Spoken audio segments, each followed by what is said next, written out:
welcome to the Redpanda Connect and AI workshop. Today we'll provide lots of various features on Redpanda Connect, which you've heard a little bit about in the previous sessions. Now, there's going to be a lot of content, and we're including a hands-on lab focused on an AI use case. And it's like basically 2 hours packed into about an hour, a little bit over an hour. So hopefully we'll have time to fit it all in. And so with that, let's get started and jump over to the slides.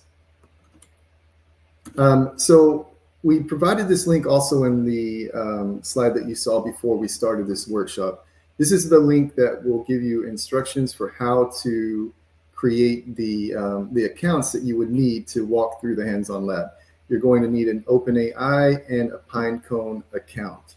If you don't want to create those accounts, that's totally fine. You're still going to get a lot out of walking through the hands-on lab because I'm going to walk through it live in this course today. But if you want to follow along, go ahead and create those accounts, and you'll have time to do that between now and the start of the lab at the end of this workshop.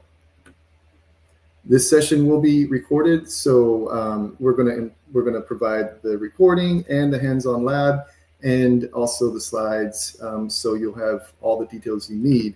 But remember that recordings are great, but this is your chance to interact with the people who made these awesome tools. So ask your questions during this workshop, and we'll try to get to all of them as soon as we can. If we don't get to your question, then reach out in our community Slack, and we'll be able to continue the conversation there. And this is what I just mentioned about it being available, and also to speak up in chat when you need any help. So I'll be your presenter today, but we also have a few experts in the room to help answer the questions. Dennis Cody, which is one of our senior product managers, and then also Mihai Todor, which is one of our software engineers focused on Redpanda Connect. So this is our agenda. We're in the last slide of the housekeeping section, and we're about to go into just an overview of what Redpanda is. And then we'll get into our first module, which is focused on Redpanda Connect entirely. What are the different components that you have, that type of stuff. And then we'll get into mastering data transformations. That's where we introduce blob laying and how you are able to use it to transform your data. And a few other components and capabilities of Redpanda Connect. There will be a hands-on lab provided at that point that is focused on the content that we cover in that module. And then we'll go into module, but we won't spend time on that, importantly. We'll just provide it for you, and then you can run through it at any time that you want outside of this 1 hour workshop. And then we'll get into module 3, which is a little bit more advanced. It focuses on how to connect to external data sources and data enrichment, and a little bit more advanced topics like batching and windowing and rate limits and that type of stuff. The hands-on lab that is provided in both of these modules, there's actually 4 different hands-on labs that is all provided from the same exact link that you'll get later in this talk. So you'll have a lot of content to help you solidify the details that we provide in this workshop today. And then finally, we'll get to the AI use case, and that's going to be the one where we have the hands-on lab, but we'll also just talk generally about how Redpanda and Redpanda Connect can help you and work within different AI use cases. So what is Redpanda? Redpanda is, initially, it was just a single binary. It's more than just this one product now. But this Redpanda, the core tool, is a replacement of Kafka. And it doesn't have a virtualization layer. It doesn't require communicating with the operating system to be able to write to the disk. Instead, it does that by itself. But then it also has capabilities built into the broker that you end up needing whenever you're deploying something like Kafka or Redpanda. You usually do need to have some type of schema registry or HTTP proxy, and those are built into the single binary for Redpanda. And importantly, all the clients, everything that is in the Kafka ecosystem still continues to work with Redpanda just as it would with Kafka. And then Redpanda Connect, as we'll be talking a lot more about in this workshop, and you've heard a lot during today's streamcast, this is your ETL pipeline. This is what you can use to pull or push data from a variety of different data sources, regardless of whether or not they speak the Kafka API. And then, so we have all these multiple products. We have Redpanda, we have Redpanda Connect, we have Redpanda Console, and we also have these features that make streaming data accessible to many other tools that don't just speak the Kafka API. And there's a move to storing this data onto Object Store so that you can actually access that from a variety of different tools, similar to data processing in a large volume. You have to be able to, so data analytics on the Object Store requires iceberg topics. And that's where this is a new feature that's available in Redpanda. So it makes it possible to have big data analytics on your data that's stored in the Object Store. So now we'll get into getting started with Redpanda Connect. So you heard about Redpanda Connect and the streaming ETL and all of the different connections that it's able to make. So Redpanda Connect has some of the same capabilities of Redpanda. It has a single binary, and it's able to have, it's not written in C++ like Redpanda, but it's written in Golang. And it has, you have the ability to write a single YAML file that is includes all of the details that you need to be able to configure your pipeline. So you can think of Redpanda Connect as a replacement of Kafka Connect. In Kafka Connect, you have the ability to have a configuration, but that configuration file is made up of properties, and those properties have to refer to Java classes and things that you aren't able to configure all of those within the single YAML file. But in Redpanda Connect, you have the ability to have something called blobling that allows you to be able to handle configuring all of that within that single file. It also is payload agnostic, so you're able to have it's able to support structured and unstructured data, binary data, etc., all within the Redpanda Connect, so you don't have to worry about the type of data that you're sending through Redpanda. And then also it has out-of-the-box observability, so tracing, metrics, and logging are all built into the tool. And we also provide the capability to, whenever you're creating your pipeline, you need to be able to use some of these tools to be able to handle and debug your workload. So that's provided to you out of the box. Another really important feature is that it's stateless. So when you're deploying Redpanda Connect, you can deploy easily into Kubernetes, and because it's stateless. And that also allows for scaling up and scaling down as you need to, depending on your workload. So RPK Connect run config, this is an example of how you're able to run it. You're not able to, you're going to run this multiple times, but this is going to be as easy. It's built into the RPK CLI. And also, this is an example of the config that you would pass, like a pipeline that you would pass to Redpanda Connect. So in this case, you're going to see this pattern over and over. There's an input section, a processor section, and then an output section. And the input in this case is going to be pulling data from an SFT data source and then passing it to an AWS Lambda function. And the output of that is going to be used to pass it into Purcell. And this is just an example, a simple one, but we'll actually go into a lot of details on how to create your own pipeline and what all of this actually means later on. This is intuitive, so these are the different types of components that we have in Redpanda Connect.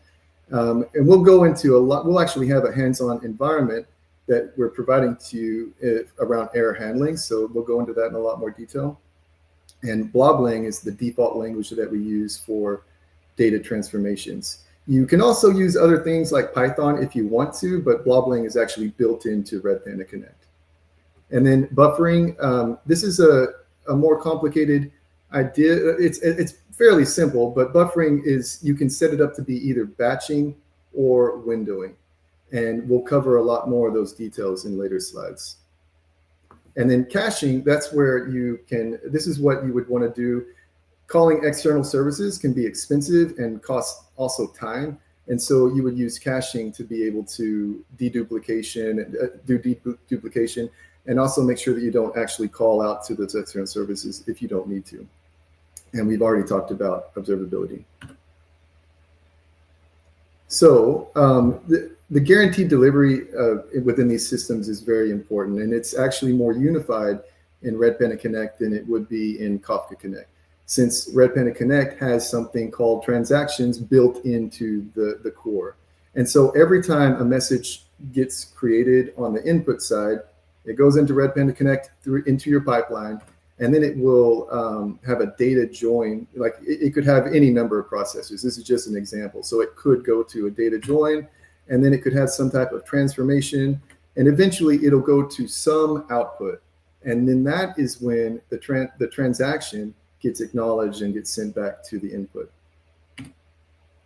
But what happens if you have if there's a lot of back pressure on the output? Like if the outputs can't handle all of the data, Redpanda Connect will automatically pause the inputs to allow the outputs to catch up to the data.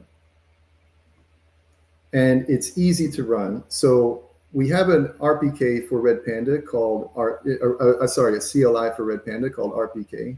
And you can use RPK Connect to access the Redpanda Connect functionality.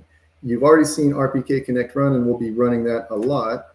But let's get into, I'm going to run through each one of these commands in a terminal and just show you a little bit about how it works. So I have two files here. One is the actual pipeline that we're going to be running in this example, and the other one is a test file that I'll show you in a second. But before we actually run this, the first command in this list is RPK Connect create. So let's go back to the terminal and run RPK Connect create. And then I'm going to pass in the -s, which is going to give us a simplified version of this. And what this is going to do is it's going to create an example pipeline of the different components that I'm asking for. This will be a file input, and then a mapping processor, and then Kafka Friends output. And so if we run that, you can see that it comes up with that very thing. It's very similar to the pipeline that we actually have in the file, and you can write this to a file and then make changes to it. But the cool thing about using this command is that it generates all the necessary properties that for these different components, and it also gives you comments that let you know you need to go back in and edit this section in order to make this work for your use case. And then for the next command is RPK Connect lint. So we come back over here. I showed you this. I'll show you one more time. This is the pipeline that we're using. And all you do to run this command, it will give you a message telling you that there's some issue with the file that you passed in, the pipeline. If there's some issue, in this case, there's no issue, so we don't get a message. And you can use this in just to make sure that the syntax is correct in your pipeline. RPK Connect run, we already are familiar with, but RPK Connect streams is very similar to RPK Connect run, only what that does is it allows you to send multiple pipelines to the tool. So you can have a list of different pipeline configs that you're sending. And then I'll finally show you RPK Connect test. So here you see the pipeline that we're using, and then we'll go RPK Connect test, and then we'll pass in this test file that we have, and you can see that it runs on that. Let me show you what that looks like. Convert test.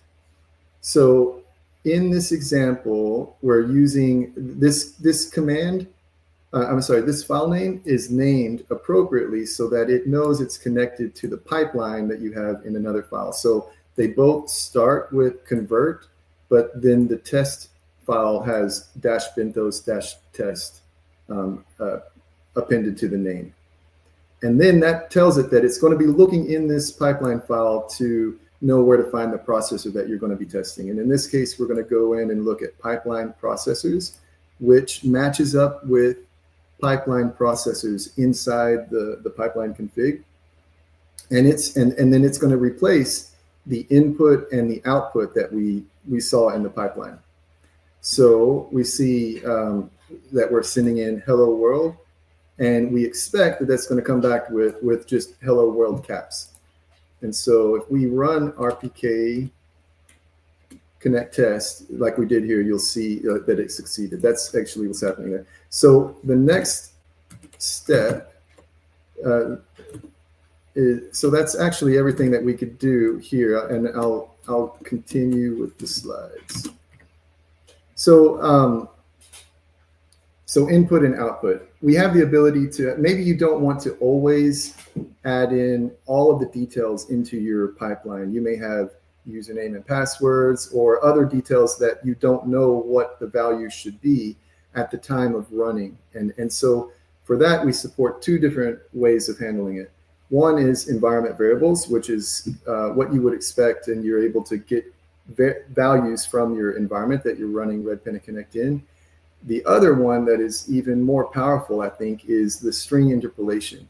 And what that allows you to do is pull data from each, so a message will come into Redpanda Connect, and you can reach in and find something like the topic name that you want to pass the output of the message to. And then you can use that as a value that you can refer to within your pipeline. And then each message also is automatically turned into an object. So when you have this message in Redpanda Connect, you will have a metadata and a content section, and you can use this type of syntax to be able to access properties within the metadata and the content. So with that, we'll get into the next module, which is focused on data transformations. This will be more details on how to use Bloblang. So on the left down here, you see that we have a JSON, looks like a JSON representation of the data, and that's going to be what we refer to as this within Bloblang. So whenever you want to access any of the data that's coming from an input, it will be this dot something, depending on what the object looks like, how you're able to traverse the object. And then what you're going to be doing is populating the root object with different value from these inputs and whatever you're processing, and that's what you'll be returning to the output component, whatever your output component is. And so in this case, you see that we're going in to get the value of this customer name over here, and we're setting it to customer.contact.name. So we're creating a brand new nested object based on the values of this flat object over here. And so, like I mentioned, Redpanda Connect will automatically turn these messages into an object that you're able to use this dot separated notation to pull data out of. And we can also, Bloblang allows you to create variables, and you see an example right here of actually using one of the functions that are built into Bloblang. We'll get to that more in a second. And we also have arithmetic and Boolean operations. So an example here is where you see we're setting is high value on the root object equal to either true or false, depending on the value of this dot price. And then we also have conditional mapping, which allows you to look at the type, in this case, of a specific value and set the root equivalent to that. But then you also are able to do a sort and chain. This shows you an example of how to chain those functions, the Bloblang functions that are available. Another cool feature is the matching. So in this case, we're setting the discount of a customer to be an integer based on the value of that specific customer's loyalty value. And you can also see an example here of how this is used. Initially, this is going to be the value of the input that's being passed in the pipeline. But in this case, you can see that this changes its value to the customer, because that's what's being passed into this method. And there are many different built-in functions. You saw some of them already being used in a previous example, but these are some other examples that we have that you may be using regularly.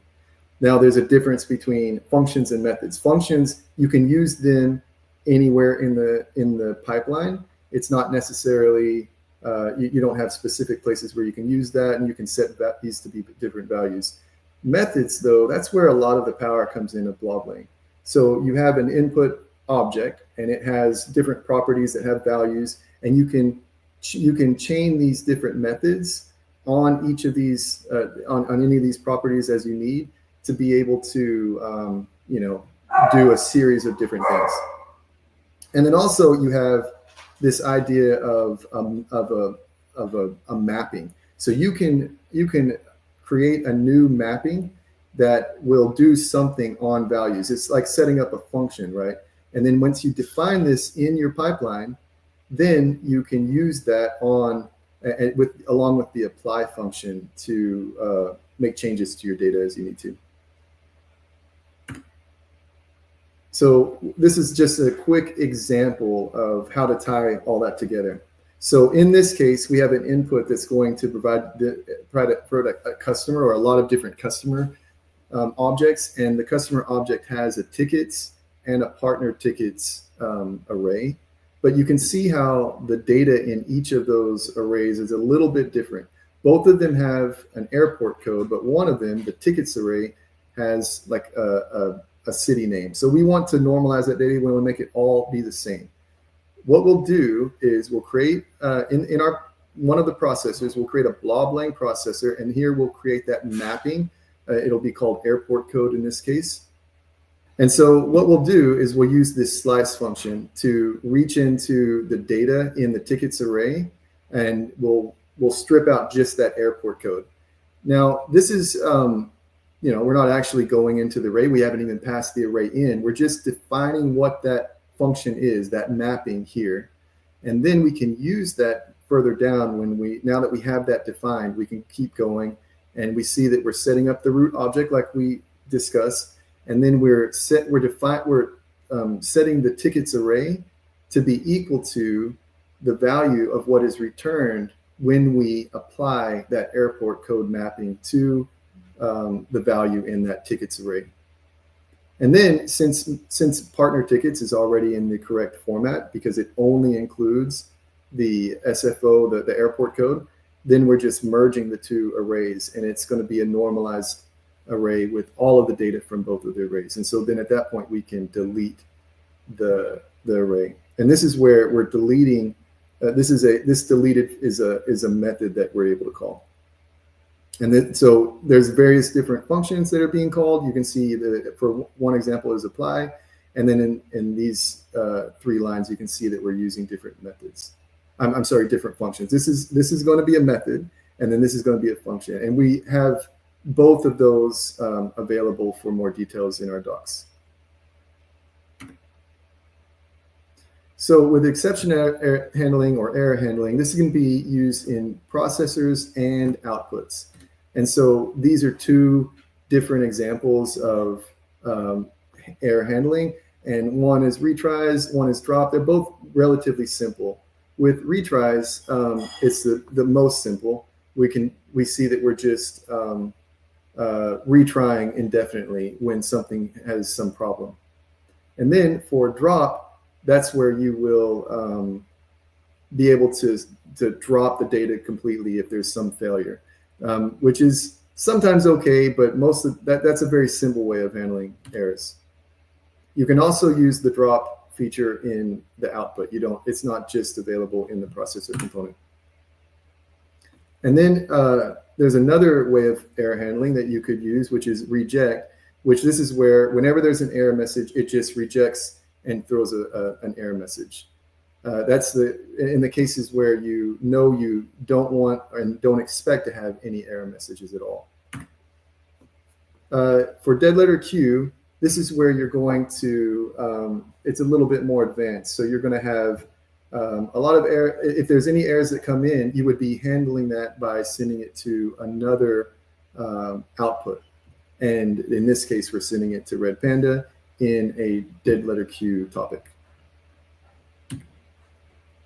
So we're about to give you details on the first set of the hands-on labs, but this is just a reminder that we have documentation and a ton of different good documentation out there.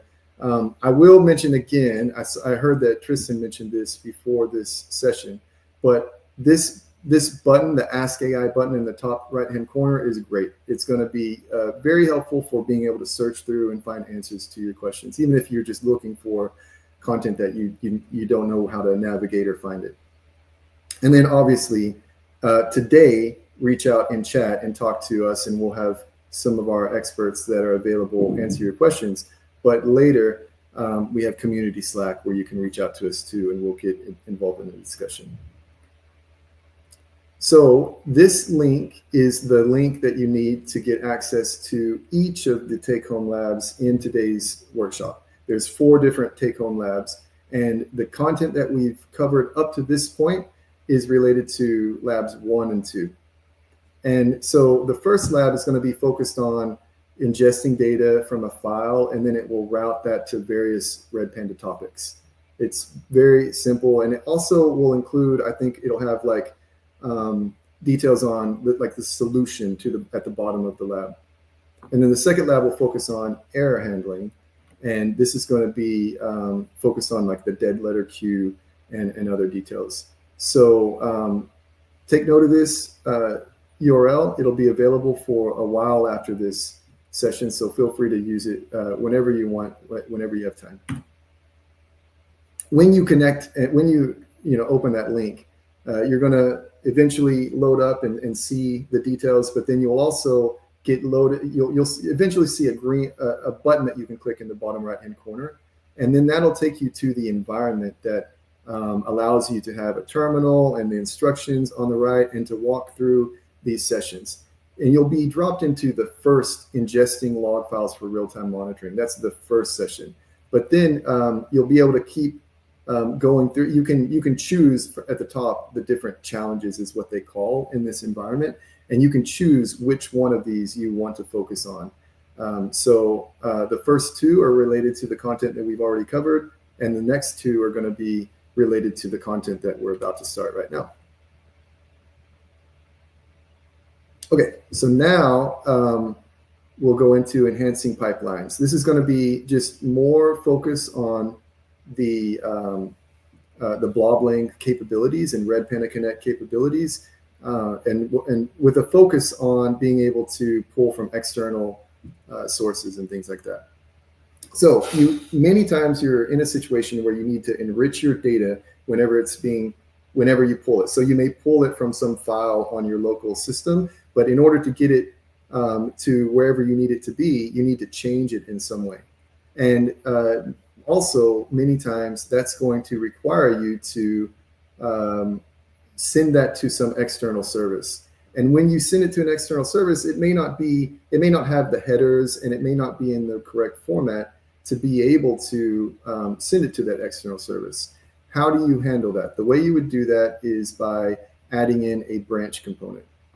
And so we see that when you add in a branch component, you have a couple of new things. One is called a request map. That's going to be how you build the data that you're going to send to this external source, and then you can do different things with that content.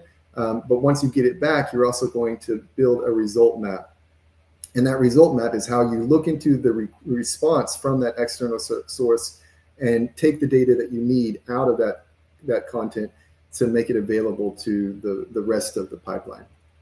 And so this is an example of just one external call, but what if you have many? And what if you need to make them in sequence, or sometimes maybe you want to make them in parallel, make the requests in parallel? That's when you would use a workflow. So in this case, you can see that we have a workflow defined, and then we have this branches property. And in that branches property, that object, you can define the different flows that will represent the different calls that you make out to different external services. And so in this case, I'll just go through the explanation of what this code does on the right, and on the left, it'll be like a visual representation of that. You can see that there are 3 different external requests represented by flow A, flow B, and flow C. And what we want to have happen is we want flow A and flow B to be parallel. And then once those have responded, then we have the result. And then we can make use of that in flow C, where it can make its request and get its response. But notice in the configuration, we don't need to say explicitly that flow C has to wait on flow A and flow B. Instead, all we do is we define what data it needs to be able to work, and then it will know it needs that the data that it needs relies on flow A and flow B to run. So in this case, we have flow A defined, so it will wait to call flow C until this value, temp result A, and the value in flow B, temp result B, is available. And then it knows that it can start flow C because it'll have access to the actual data. So caching is important for optimization. We mentioned it a little bit before in that one slide where we had the different types of components that we have. But this is going to make it possible so that you don't have to call the external services every single time you have a message. And the way you do that is you come up with a cached resource, and you give it a label and a definition. And then when you get to the point of creating your processor, you make use of that resource. And then you can do things like add, get, delete items from the cache, those types of things. And another really cool feature is that you can use this cache resource over and over again. So you don't necessarily, you don't have to define different new caches for every one of your processors. In fact, you can also make use of it across pipelines, which is very powerful. So yeah, so there's a lot of caching capabilities built in. And take a look at our docs for a little bit more details than what you see on this slide. I'll go over a few different caching strategies as well. So deduplication, we've already mentioned before. This is a quick example of deduplication. And this is just for, making sure that you're keeping only one value, or you're doing processing on only one value at a time. You're not necessarily doing multiple processing on the same value. And then batch deduplication, it's the same concept, but it's applied to a batch of messages so that you can do the processing all at one time across a full batch. And then also there's cached enrichment, and this refers to just being able to modify the data that is in cache rather than having to make external requests every time. And then also periodic global enrichment, which is very similar, but it is you're able to set up a time to live so that the data only lives in cache for a certain period of time, and then it knows it needs to go out and refresh the cache. I want to also draw attention to the fact that in these examples, you see that we are using, like in this example, you see that we're using the cache component. And then in this example, you see that we're using the cached with a D component. So there are 2 different cache components, and the cases that like you would want to use the cache component when you're just storing and retrieving data, and then you want to use the cached with a D component whenever you're like storing the result of potentially expensive like setup processors, and so that you only need to run those processors once, not necessarily, and maybe those processors are reaching out to external sources, but that's like a subtle difference, and we have more details on how to use both of them and when the appropriate time is in our docs. So you can still do things like data joins within your cache. So like one of the one of the ways this comes up is with the hydration cache. So the hydration cache is what you can use that to, for instance, retrieve parent events from the cache and then apply that to each of the messages that come in.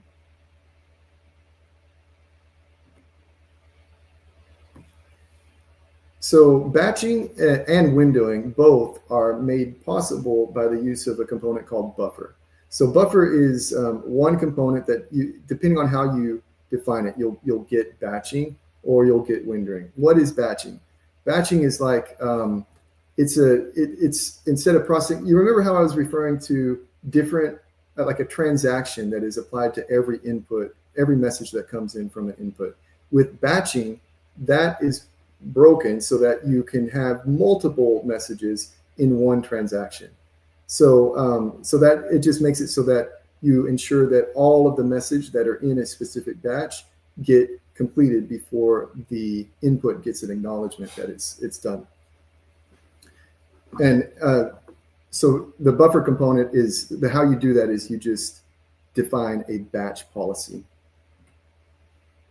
And with windowing, that's another way of using the buffer component. By default, windowing is in tumbling mode. And tumbling mode is where you have different windows all back to back, and there's not any overlap between the windows. And so that's the default. But then you can also have another, like the sliding window mode, which is where there'd be some overlap. And you would obviously get some duplication in data in that case. So it kind of depends on your use case which way you would want to use it. But this is going to be for getting an aggregate. So like say you wanted to get a count of, if you wanted to get an aggregate of some value over a specific period of time, then you could use windowing. And so buffering is, you can put that in windowing mode, and then that's going to make it possible for you to see a set of data. And then you could look at that data and determine a group of that data based on some similarity. And then that data, once you have a similar group of data, then you can do some aggregation across that. That's kind of how those features work. And we have more details on this in the windowed processing section in our docs. This is an example of windowing, and you can see that in this case, we're using the system window. And it's still the buffer component, but we're just configuring it with the system window property. And for simple, just to note real quick, for simple transformations across like a limited group of messages, this is great. This is all built in, and it makes it very easy to do these simple types of transformations, especially if you're doing like, transformations that don't need a lot of state across all of your messages. This is very fast. But if you need to do more complicated stateful transformations, then you need to use some tools like Flink or Spark for those types of transformations. So many inputs support rate limiting, and that is done through a property called rate_limit. And the cool thing about so that's capable of like input to input. But many times you want to ensure that maybe you have multiple pipelines with multiple inputs, and all of them could be making use of the same set of external sources. And you need, in order to keep costs down or under a certain threshold, you want to apply a global rate limiting. And that's possible by defining what the rate limit is in an external source and then making use of that in your pipelines. So there's two more take-home labs, all from that same link that we provided, that cover the content we've just focused on. And in lab 3, it's focused on, well, first off, you want to make sure, so there's two different services that you need to start up in lab 3. And those are actually you start those up by running a pipeline, a Redpanda Connect pipeline that's provided in the lab. So make sure to start those up before you start the actual pipeline and create your own pipeline and go through all of your testing. And lab 3 is going to be focused on invoking those two services and then enriching that data, and then using that cache feature that we talked about. And then lab 4 is going to be focused on aggregating and doing the group by, and then being able to count up the number of errors that you see coming from each of the different data sources. So this is some of the frequently asked questions, and maybe there's some questions in chat, I'm not sure, but these are some of the frequently asked questions that come back from whenever we've given this content in the past. Can I pull from multiple inputs? Yes, you can. Like most of the inputs, usually you can use one input in a pipeline, but one of the inputs that we have, called the broker input, it can actually pull from multiple topics. So that would be one good way to be able to pull from multiple different inputs. And is back pressure handled? Yes, I think we talked about that in earlier slides. But so whenever an output target is unable to handle the amount of load that it's getting, Redpanda Connect will see that and then automatically pause and slow down, and then pause the input from pulling more data than it can. And then, are there metrics? And actually, there's two different questions that come up that are similar. Are there metrics and tracing? Yes, there is. And we emit a lot of metrics that are available. And then we also have tracing that you can use in tools like Jaeger. And we aren't, like I mentioned, covering deployment in this class, but there are a lot of details on how to deploy Redpanda Connect in our docs. And then also provided here, there's a Docker file that shows you how to quickly get up and running with Redpanda Connect locally. We also have a quick start guide that shows you how to deploy into, like with a Helm chart, to deploy into Kubernetes. Cool. And so that's all of the content on what Redpanda is, what Redpanda Connect is, and then how to use a lot of the capabilities that are built into these tools. And now we'll get into some AI use cases and the hands-on lab. So since we acquired Redpanda Connect, we've been busy building a lot of new components, especially ones that are focused on AI use cases. And a quick note that up in the top right-hand corner, we have the link to the lab that you'll be able to join. This is what you'll click to start your own environment that you're able to run through the hands-on lab together. And I'll be running through this as well. So many of the different components that we've been building since we acquired Redpanda Connect are focused on AI, but there's several other ones that we've been working on as well. You will find those in the processors section, and then also the output section has several of them too. Let me see if I can pull up some of the details. So here's the connector catalog. And this is a good way, if you know what you're looking for, to you can just type in the name, but you can also use this this filtering to be able to get down to whichever one you're interested in. Notice we don't have an AI section. So if you're looking for specifically the AI focused components, then you can click on processors. And if you look in this list, many of the new processors that we focused on will have especially if they're AI focused, will have a beta tag just because they're brand new and we want to get some testing involved. So look through here and just quickly look at the ones that have beta, and that's likely to be one that's related to the AI focused information, the components. And then you can also see down here that you see some of the open AI options that we'll be actually using a couple of these in the hands-on lab. And so we also have, also just to mention, this lab, we're going to be using different components that require us to connect out to external services like OpenAI and Pinecone. But you don't necessarily, we have other components that do a very similar service, that provided a similar service that you can run locally, like Olama. And so just keep that in mind. You don't necessarily need to run and to provide your data to some external service. You could pull the model to your data and then run your data against the model that you have in your environment, which is one of the awesome features about Redpanda Connect and some of the ways the industry is heading around being able to use models. We also have connections to Bedrock and Vertex if you're interested, and we have different components in our docs that are related to that. So this is just an example of a usual pipeline. Developers will create a pipeline, and then they will push it up to Git, and then the GitUps process will send it to Redpanda Connect, where it then runs and is able to deploy and connect to various different external services if needed.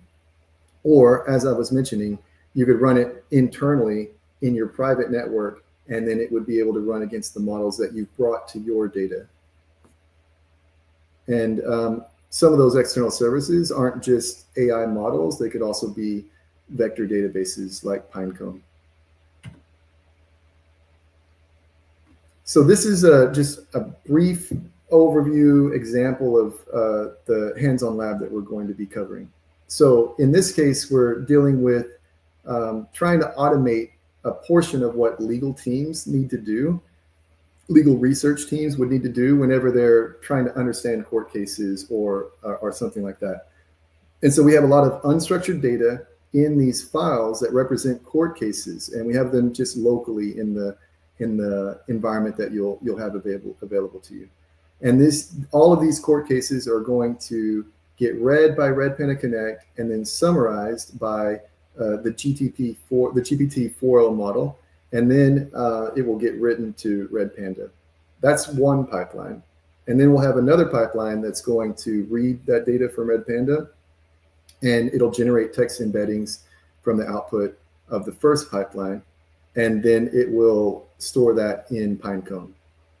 And what this does is it allows us to convert this unstructured data into a format and put it into a location that is easily queryable, so that we can then use another AI model to do natural language querying of that data, very similar to what we'd expect from something like ChatGPT. Okay, so now this is the link that has been showing up probably in chat, but then also in the top right-hand corner. So please click on this now if you're interested in walking through the lab, and then we'll get started with the hands-on lab portion. And I'll walk through everything if you don't want to actually run it yourself. And the cool thing about this environment, if you are accessing it now, is it has a terminal on the left-hand side along with a few different tabs that we'll make use of pretty soon. But then it also has all of the instructions you need to be able to run through this demo, even if you're not listening to me talk to you about it. So, and there's a link here also that will give you just an overview of what this demo does, but you're going to be running it yourself, so you'll need to watch the video. The first thing we want to do is we want to, so whenever you go through, you can see that there's different sections, and I just expanded the setup Redpanda section, and then you see that we have some commands, and you don't have to type anything. We're giving you the commands, but you can just click the run key here, and it will automatically run that in the terminal to the left. Just make sure that you are on the terminal on the left, because if you happen to pull up something else, well then you wouldn't be able to run the command like this. So I just ran the first command that will set up our environment and then also navigate to the proper directory. And then I'm going to start up Docker and all of the different, this is just going to start up Redpanda and Redpanda console. And now we have RPK already installed, and we want to configure it so that it's able to connect to this cluster. So we'll run these set of commands, and now we have access to be able to just do any RPK command, including RPK connect commands. So the first thing we're going to do is create that topic that we are going to write messages to. And this step is just for the next step that you see here is just for if you want to be able to have two different terminals connected to the cluster. Feel free to run that in this tab if you want to or not. It doesn't matter for actually running through all of the demo. In order for us to be able to run RPK Connect, we need to have a set of environment variables that it can read. And one of the things is that we need is going to be this RP Bootstrap server. This is going to tell Redpanda Connect which cluster to connect to and how to connect to it. So if you run this command, that's going to set that environment variable up, but also create that file that didn't exist before. And so if you go over to the editor, you're going to see a list of all of the files in the current directory. And then also when you click on any of the files, it will show up on this side. I'm going to hide the instructions for just 1 second. If you click on the refresh button here, we just created that .rp env file, so you have to refresh in order for it to show up. And you can see that now we have that file and it has that environment variable applied. So now we can go to the next section, which is setting up OpenAI. These are very similar, if not identical, to the instructions that we provided in that initial link around the instructions for the hands-on lab. So if you've already followed, you don't need to do these steps. But this is going to walk you through creating your OpenAI account and then generating an API key that you'll need. And I can show you what that looks like over here. I've already created my account, so I can't show you the account creation. But what you'll do is you'll click on the settings icon in the top right-hand corner and then look for API keys on the left. And if you haven't already created your API key, then you'll hit create new secret key and walk through the very simple steps of creating the key. And then copy that key, importantly, so that you have access to it for when you come over to this step. So we're going to copy this and paste it into the .rp env file, and then replace, obviously, this the part that's in double quotes with your API key. And that's all the setup for OpenAI. And now we can move to Pinecone. This is going to be a very similar step that you probably have already done because it was included in the instructions. But it's a little bit more in-depth than the OpenAI side because we also need to create an index. This is going to be where in the second pipeline that we're setting up, we're going to store that embeddings that we're going to generate from the model.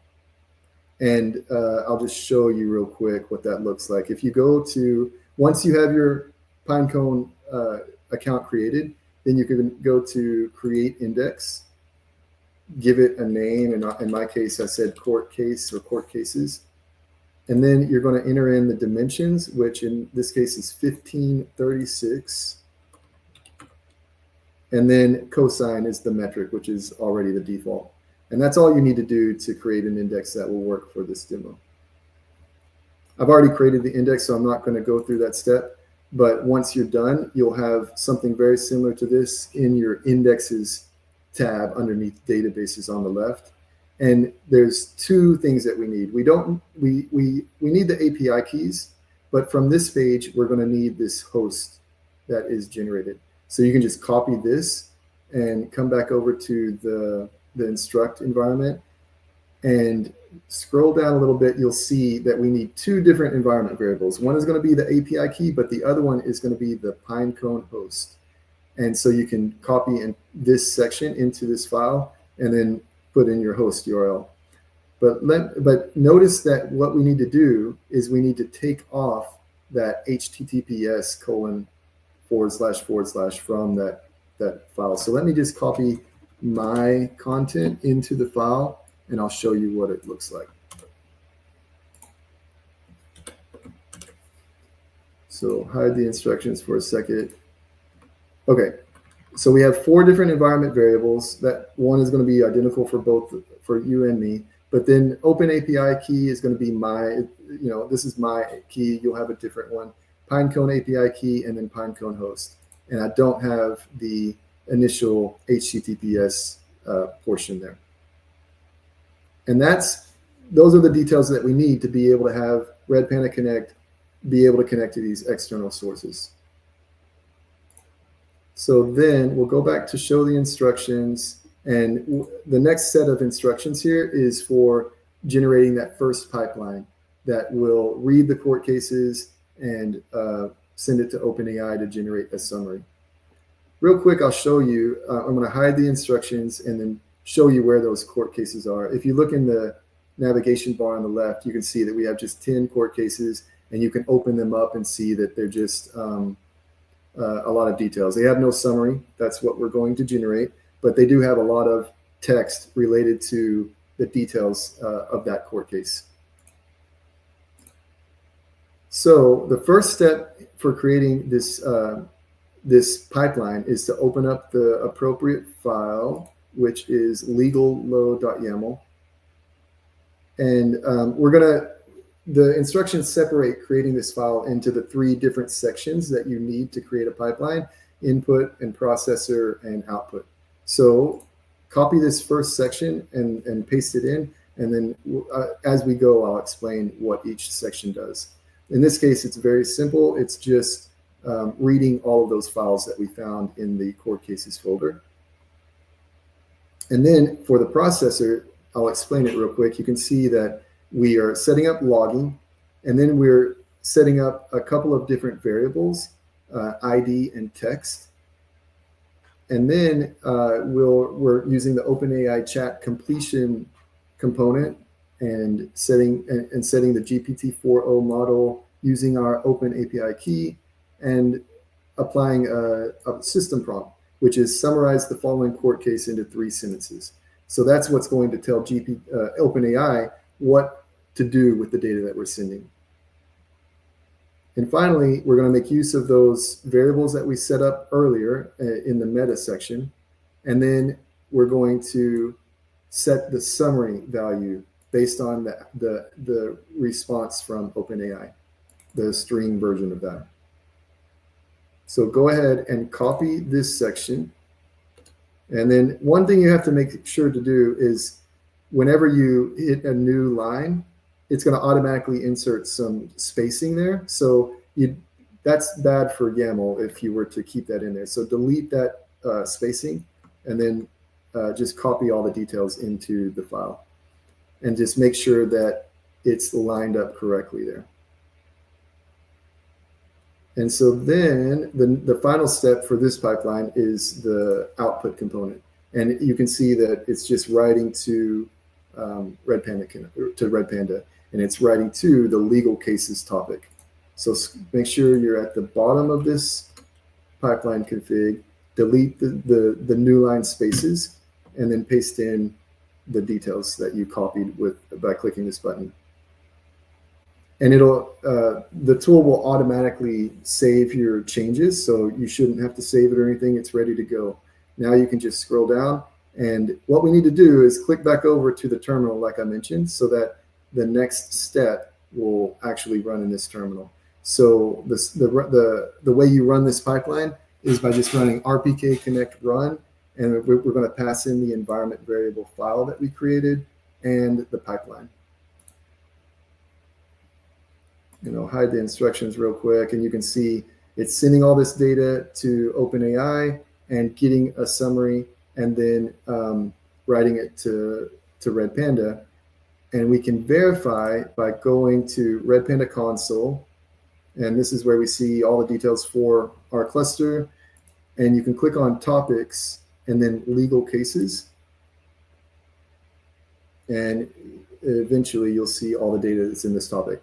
And you can click on any one of these, and you'll see that it has the details that we set up in the pipeline, including ID, summary, and text. And so we'll make use of this a lot more after we run the second pipeline. But for now, that's all we need to do for the first pipeline. And this just goes through what we just did with Redpanda console. So now you can open up the instructions for the second pipeline and switch back over to the terminal. And we're going to go through the same steps, and I'll explain.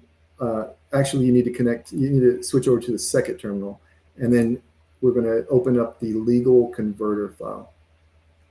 So copy these details.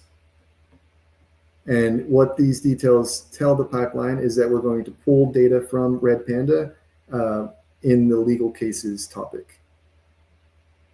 And then we're going to have a pipeline with processors that set up a few different meta level variables, doc, summary, and key. And then we're going to pass that to the OpenAI embeddings component. Now we have multiple different embeddings components, not just OpenAI, but we're using this one in this example for now. The model that specifically that we're using is the text embedding 3 small. And once we get the result, we're going to pass that into a root object in the embeddings variable, the embeddings property. So copy this, and just to reiterate, this is getting this data that's coming back from OpenAI prepared to be pushed to Pinecone.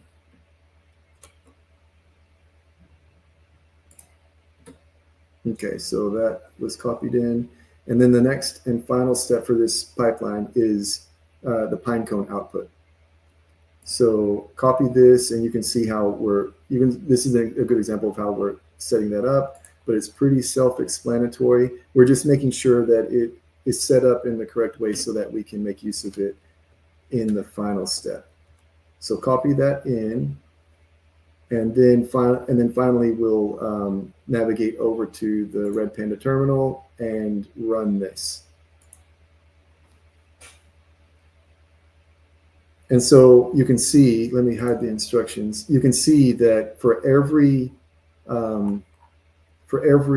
entry, every message in the topic, it's generating these embeddings. And that's what's important for us to be able to query the data in the next step. We can also see that if you go to the indexes in Pinecone, you have the index that you created. So if you click on this, it'll load, it'll take a second, but eventually you'll see the data in the index.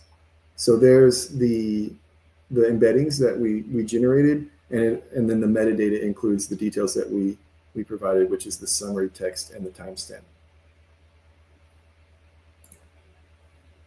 So now this pipeline, what you need to do is hit Control-C just to get access to the terminal again. And we verified that we saw it in Pinecone. And so now we can query that data. So querying the data, we're calling an API to do that. You can use any tool that you have available to query the API. But in our case, we wrote a simple Python script that allows us to make use of the API. And so in order to set up the Python environment, there's a series of commands here that you can just run by clicking this button. It'll go through and install the dependencies and get everything ready. And it'll take just a few seconds. So this is downloading dependencies for both OpenAI and Pinecone. And you can see a list here, all of the different dependencies that we need. And again, this is just one way to query. You don't need to use Python, and you don't need to use this specific tool. This is just something that we threw together to be able to relatively quickly access the API. So now in order to use this, you just run query.py, and it'll come up with a prompt that allows you to run any query you want against the data. I put a simple one here, so you can just hit run, and it'll run that against the data. I'll hide the instructions real quick. So that'll come back with a response that gives you an answer to your question. And you can see that there's two different ones that are related to a scam, that it detected as being related to a scam. And you can also say something like anything you want. Tell me more about the Michael Brown scheme. And it'll look at that specific court case, and it'll give you a summary of that court case. And sometimes it takes a little bit of time, but it should work fine. So yeah, so you can see how it gives you background on Michael and a lot of other details. And you can feel free to ask whatever question you want. Like you can ask, what was the highest amount of defraud in all of the court cases? It'll, I think, also come up with this court case, but you can come up with any question you want to ask. So the final step is just cleaning up. Feel free to run through that final step if you want, but it's not entirely necessary because you can also just close this and it will clean up. It will destroy the instance that you're connected to automatically. But hopefully that was a good amount of information for you to be able to understand what's possible with Redpanda Connect, and also how to make use of that to go into different a specific AI use case. And there's a lot of different AI use cases that we could use. This is another example. Let me go back here. This is just kind of an overview of how Redpanda can plug into different AI use cases. What we just showed, so traditionally you have a data warehouse that you use to create data sets, and that's going to be what you train your models on. But also what we just showed was Redpanda Connect allowing you to get this unstructured data, and then we created a vector DB, like embeddings that we uploaded to a vector DB, and then we were able to create a data set that we're able to make use of. But you could also train a model on this data if you needed to. So yeah, there's a lot of different ways that you could make use of Redpanda Connect in this area. So that's all of my content. I hope you found something useful out of this. And if you have any questions, I know it went by really fast, and so you likely didn't have enough time to come up with the questions on the fly. But once you're going through all this content that we provided outside of this work session, feel free to reach out to us on the Slack. And here's a link to how to get access to our community Slack, and we'll be able to help you with any questions you have. Thanks for joining the session.